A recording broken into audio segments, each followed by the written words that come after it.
My feelings toward 2014's The Signal are strange. On the one hand, it is a generally fun sci-fi horror romp, clocking in at roughly 90 minutes at that. But on the other hand, I get the sense that they were going for something more profound, existential, or philosophically distressing. I feel as though I don't have much to say about this film, but we'll see what happens. If you don't want to be spoiled, stop now. Thank you.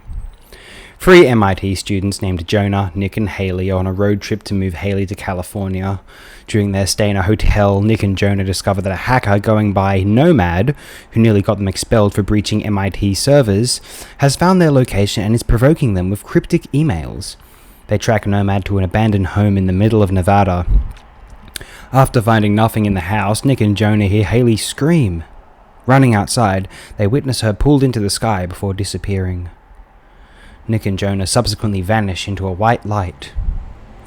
Nick wakes up in a strange, symmetrical underground research facility where he speaks with Dr. Wallace Damon, played by Lawrence Fishburne.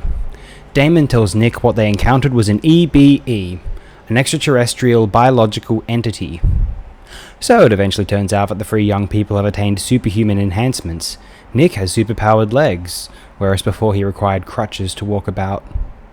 The three wind up on the run through mysterious, let's just say almost Lynchian or William Shatner's Groom Lake, if you're so inclined, desert reminiscent of the American Southwest. We are kept in complete mystery the true nature of the enhancements and their pursuers' depth of knowledge about their origins. The final shots of the film present even more mysteries.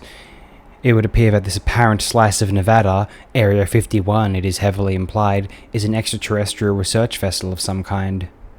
It is very Twilight Zone at best, and very Black Mirror at worst. But it's a fun watch, I think. I really enjoy the relentless paranoia and confusion of the later portion of the film as the trio attempt to escape through the endless desert. The build-up, consisting of mostly scenes of dialogue between Nick and Damon, are not overly interesting, I have to say. I feel as though the screenwriters and director, William Eubank directing and co-writing with his brother Carlisle and one David Frigerio, would adore this work to be described as Lynchian, but whereas in a Lynch film, the subtextual implications are articulated fluently through dream logic, pastiche, and certain film narrative subversions, The Signal feels like a rather basic screenplay which the authors projected their beliefs about its thematic or philosophical strengths on top of it, rather than weaving it through the script. The creators have claimed that the film is primarily about the conflict between logic and emotion. Oh? Well, okay, I guess. I mean, that's fine, but isn't that a pretty basic, maybe not, summation of the human condition, which is what almost every, if not every, story is about intrinsically? I don't know.